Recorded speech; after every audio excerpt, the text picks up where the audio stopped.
CM Bhupendra પટેલે નડિયાદમાં ત્રિરંગો ફરકાવ્યો. મોટી સંખ્યામાં લોકો સ્વાતંત્ર્ય પર્વની ઉજવણીમાં જોડાયા. મુખ્યમંત્રી ભૂપેન્દ્ર પટેલ 78માં સ્વતંત્રતા દિવસની ઉજવણી નડિયાદમાં ત્રિરંગો લહેરાવીને કરી છે. નડિયાદના પરેડ ગ્રાઉન્ડ લાખોની સંખ્યામાં લોકો આ હર્ષના પર્વમાં જોડાયા છે.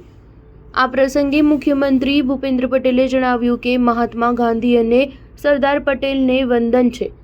સરદાર પટેલે અખંડ ભારતનું નિર્માણ કર્યું છે. સરદાર પટેલે કુનેહપૂર્વક એક ભારતનું નિર્માણ કર્યું છે. આજે દેશભરમાં સ્વાતંત્ર્ય પર્વની ઉજવણી થઈ રહી છે, ત્યારે ગુજરાતના મુખ્યમંત્રી ભૂપેન્દ્ર પટેલે નડિયાદના પરેડ ગ્રાઉન્ડમાં ત્રિરંગો ફરકાવ્યો હતો. આ દરમિયાન મુખ્યમંત્રીએ પોતાના સંબોધનમાં જણાવ્યું હતું કે વડાપ્રધાને આત્મનિર્ભર વિકસિત ઉન્નત ભારત એટ 2047નું વિઝન આપ્યું છે અને આ વિઝનને હાંસલ કરવા વિકસિત ગુજરાતથી વિકસિત ભારતની નેમ રાખી છે. ઉલ્લેખનીય છે કે પરેડ ગ્રાઉન્ડમાં મોટી સંખ્યામાં લોકો જોડાયા હતા. મુખ્યમંત્રી ભૂપેન્દ્ર પટેલે પોતાના સંબોધનમાં આગળ બોલતા ભારતની આઝાદીમાં જેમનો સિંહ ફાળો છે તેવા ગુજરાતના બે મહાપુરુષ મહાત્મા ગાંધી અને સરદાર પટેલને યાદ કરીને વંદન કર્યા હતા. તેમજ કહ્યું કે સરદાર પટેલે કુનેહપૂર્વક અખંડ ભારતનું નિર્માણ કર્યું છે. સ્ટાર ન્યૂઝ 7 હંમેશા સચ્ચાઈની સાથે.